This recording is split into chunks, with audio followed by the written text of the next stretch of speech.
Well, hello, Jake. Hi.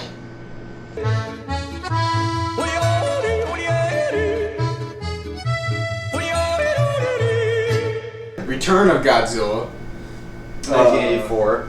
Godzilla 1984. This is the first time Return of Godzilla has been released, dubbed, in the United States, on Blu-ray, ever. And we thought we'd watch it in anticipation for Godzilla Resurgence, Yes. which comes out next week. There's also, what's the Japanese title for that? It's like Shin Godzilla. Shin Godzilla. Which means, New Godzilla or God Godzilla. God Godzilla. We don't know. I don't know exactly what it's called in the U.S. It might be Godzilla Resurgence. Okay. Or it might be Shin Godzilla. We'll have to see when we see the movie and what they display it as in the titles. Well, we do know that it's probably going to be better than Independence Day Resurgence. Oh, yeah. Of the resurgences that came out this year. Of all the resurgences we've had. Yeah. You know, it's like kind of the chance to kind of expand and expand and expand the universe. Here comes the money. Here we go, money. Yeah, we decided to watch this one in anticipation. Yeah, and this is the first time I've actually seen this one. I honestly, like, you've probably seen more Godzilla films than I have. I've only seen a select few, some good, some terrible. This one I liked.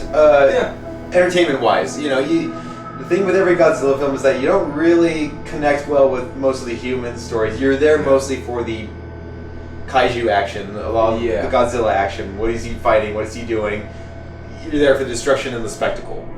And this delivers on that. Yeah, some Godzilla movies deliver a lot more on the Godzilla action, and some deliver less. A lot of the complaints about the 2014 Gareth Edwards Godzilla movie was that there wasn't a lot of Godzilla in it. Yeah. And I think this movie has probably enough Godzilla action for you in it. I would say so. Especially since Gareth Edwards calls it Godzilla. Yeah, enough Godzilla action in this one for sure. The plot in this one isn't really anything too special. No. It opens nice though. Like it's got a cool little opening with the reporter, like finding the abandoned ship, and it's almost horror movie-esque a little bit. You have this other completely otherworldly creature kind of feeding on the remains of like the ship, and introducing that Godzilla is still out there and is about to rise back up from the waters once the volcano erupts. And it's cool. Like you don't see many of those kinds of like small scale practical effects in Godzilla. They're always big and bombastic, at least on their models. So I like that aspect, and I wish they did more with that, honestly. Yeah. And then for the next 35 minutes or so, it's just filler build up to Godzilla's return. You get to know this reporter, this other scientist that is also aware that Godzilla. A lot of people are aware that Godzilla's going to come back, but they don't want to report it to the public, which is one of the dumbest things in the film. Yeah, they're like scared. The government's like restricting all the newspapers from publishing them about Godzilla and stuff. Yeah. James Rolfe of Cinemaster brought this up. It was kind of still like post Cold War era, so there's a lot of American-Russian tension as well throughout the film. Nuclear weapons, of course. The Russian submarines led by Will Ferrell. Yeah, Will Ferrell lookalike, or I guess Ron Burgundy lookalike, since he has the mustache. Pretty much.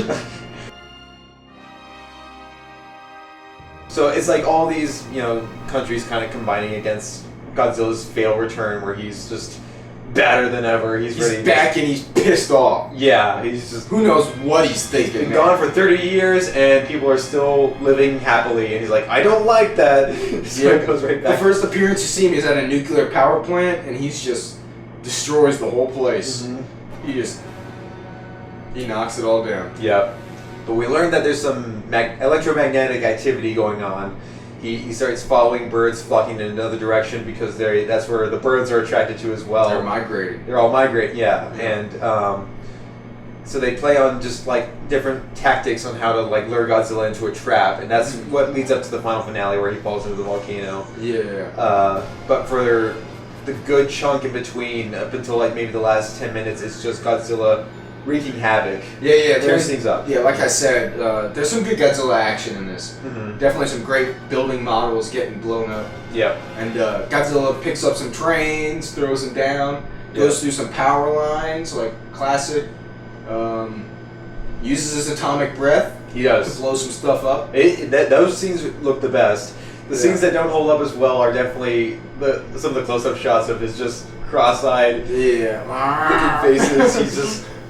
He's really out of it, really grumpy, mouth not moving, or just standing still and just certain shots of just not doing anything. Yeah, you just see people like moving around in the foreground and stuff. Yeah. But overall, for a movie made in the 80s, I'd say the effects aren't too bad. No, I mean, for its time, I'm sure it was a good way to bring back the character. Yeah. Good way to kind of start things fresh. And you mentioned, by the way, that this was the last film where it was just Godzilla from Toho. Yeah. Besides Godzilla Resurgence now, which Yeah. has just Godzilla in it. Before that, Toho hadn't made another movie. Always monsters. Always other monsters in them. Yeah. So, this is, besides Shin Godzilla or Godzilla Resurgence, this is the most recent one. Godzilla 1984, Return of Godzilla, which has just Godzilla versus the military. Godzilla versus humans. Yeah, and arguably those are some of the more entertaining ones. Again, they're going back to other metaphors for other past wars and conflicts. You could always turn to Godzilla. Always turn to Godzilla. The most indifferent character that just wants to fuck everything up. The thing is, you can't do shit against a Godzilla. Yeah, that's like, the one. no matter how big and strong you are, Godzilla's gonna come out of the water and he's gonna blow you up. He will. I will say there's also the one character that I loved in this that never gets enough screen time. He's like some sort of just schlub, some sort of schmuck. He's just A homeless drunk guy where everybody's running out of the city. He's taking advantage of it by going to a fancy restaurant. Yeah. Pouring himself a nice glass of champagne. saying it's not strong enough. Saying it's not strong enough and enjoying a nice 5-star dinner. Yeah, and then Godzilla pops up in the window and goes like, Yeah, what's the big deal? Why you gotta ruin my evening? But then they run in with the journalist and the the scientist assistant as well. Two main characters. Yeah, and they help each other briefly, and then Godzilla comes up again, and out of fear, the same homeless guy just freaks out in awe in the sight of Godzilla, but then falls asleep. He just passes out, and we never see him again. We don't know if Godzilla steps on him or anything. Yeah. By the way, speaking of Godzilla stepping on people, there are some shots where you have actual people in front of a giant Godzilla foot, which looks like it was produced, which is pretty cool. Yeah. And also you have an animatronic Godzilla upper torso, which they use for some shots. For some close-ups. Yeah, Godzilla opening his mouth or stuff like that, which are pretty cool. Yeah, I think it works. I'm excited to see how they handle it in Resurgence. Me too. And overall, despite many of its flaws, the dubbing is not great. These European actors that don't know what accent they want to go for are bad, but it's kind of the charm, with a lot of dubs too. Exactly. And 90% of Godzilla movies, to enjoy them, man, you just gotta be into it, and you just gotta go with it. Yeah. You're along for the ride. Yeah. And this is no exception, I think. I think you're gonna enjoy this one the best if you're totally going with it and you want to have fun with a Godzilla movie. I agree. Yeah. So that concludes our little discussion. Check it out if you want. If you're planning on seeing the new film, we are too. Cheers. Cheers. Here's to Godzilla.